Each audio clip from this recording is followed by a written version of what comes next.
Chapter 12. Christians proved innocent by their contempt of death. For I myself too, when I was delighting in the doctrines of Plato, and heard the Christians slandered, and saw them fearless of death, and of all other things which are counted fearful, perceived that it was impossible that they could be living in wickedness and pleasure. For what sensual or intemperate man, or who that counts it good to feast on human flesh, could welcome death that he might be deprived of his enjoyments, and would not rather continue always the present life, and attempt to escape the observation of the rulers, and much less would he denounce himself when the consequence would be death? This also the wicked demons have now caused to be done by evil men.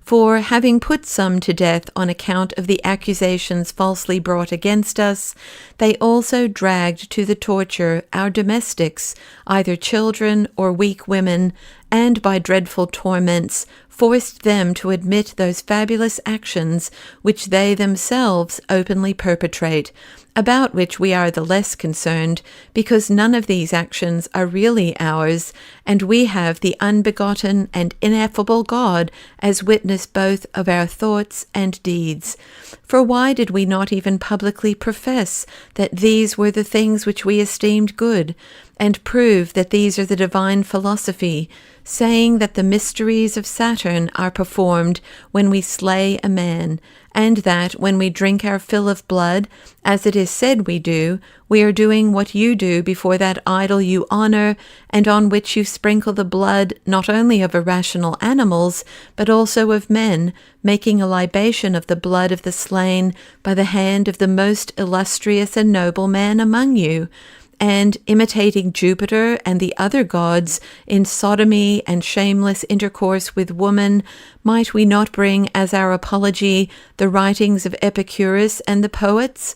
But because we persuade men to avoid such instruction, and all who practice them and imitate such examples, as now in this discourse we have striven to persuade you, we are assailed in every kind of way. But we are not concerned, since we know that God is a just observer of all. But would that even now someone would mount a lofty rostrum and shout with a loud voice, be ashamed,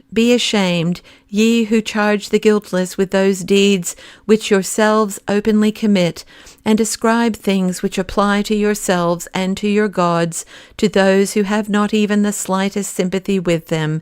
Be ye converted, become wise.